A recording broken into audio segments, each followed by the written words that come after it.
Welcome to my next video on support and resistance. This is the next step in technical analysis right after trend lines. And so if you understand how to do trend lines, then this is going to be a breeze.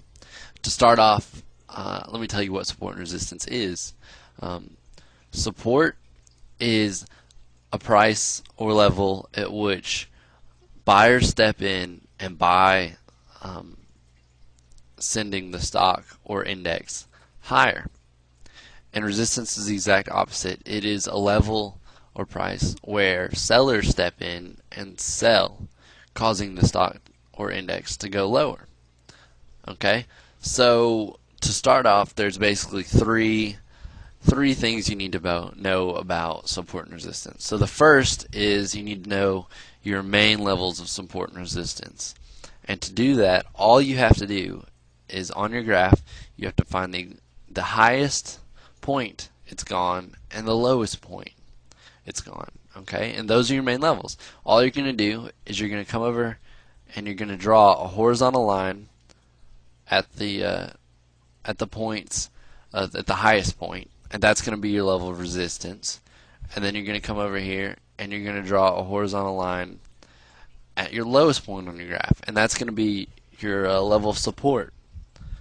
Okay, so you can see obviously with these two lines established, this support and this resistance established, you already have a good idea of 2 points when you probably should not buy or you probably should not sell. Okay, so if the Dow was coming down here and if it had gone up here and fallen more and it was getting close to 11,000, you're going to wait and you're going to see, and if it bounces at 11,000 and doesn't go below 11,000, you're going to want to buy. And if this were a stock and that were $11, you'd want to buy, okay, because it hit that level of support and it bounced and the level of support held true. Okay, and now when we're looking at resistance, this is a perfect example in the Dow where we hit this level, this 13,000, and we fell a little bit, and then we moved back up, hit it again, and as you can see, the next day we're down pretty good. And that right there is a big red flag. If you were in a stock and say that was $13 and it had hit $13 over here, then kind of fell a little bit and then went back up and hit $13 again, and then the next day, it was down to $12.75, you're going to want to sell that. It's a big indicator that level of resistance held true and the stock is not going to go any higher. So you're at the high point. Okay, so that's going to help you maximize that profit and minimize the loss.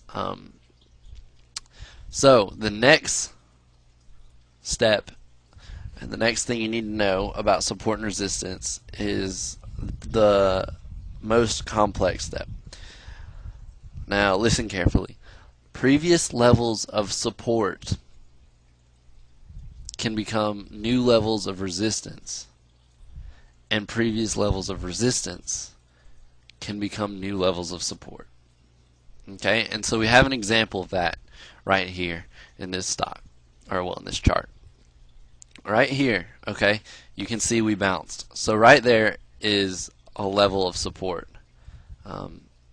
It is a shorter term level of support. So what you're going to do is you're going to draw a line. You're going to draw your level of support just like that. It's a little low, but that'll be fine. So as you can see, the stock came down and bounced up off that level of support. So that is an established level of support. And now when you draw that all the way over here, you can see very clearly that the Dow has bounced off that level every time. It hasn't gone above that. So now it is a level of resistance where it was a level of support. Okay, so that's very key. And the opposite can happen as well. So that's one way to know, hey, we need to be cautious, we need to be watching, we need to be ready to sell or ready to buy based on this. Okay, and so the last step and last thing you need to know about support and resistance is that these moving averages, this 50-day and this 200-day moving averages, can act as support and resistance.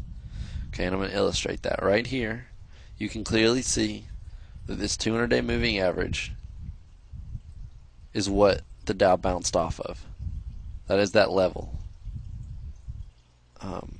And right here you can see that the Dow bounced off of this 50-day moving average. Okay, and it's just like these moving averages are a lot like trend lines. If the Dow breaks as it did right here and goes underneath this moving average, it broke a level of support, and that's a red flag. That's a selling point. It would be a little scary to hold this because it looks like it kind of bottomed out, but the resistance held true and it fell further. Okay, and we have the benefit of hindsight now, but you want to be cautious and you want to be watching these things. So moving averages can also act as support and resistance. So I hope this has helped you, and if you have any questions, feel free to comment or visit me at my blog, thestocktalk.net, and you can contact me through that. More to come, so stay tuned. Have a great day.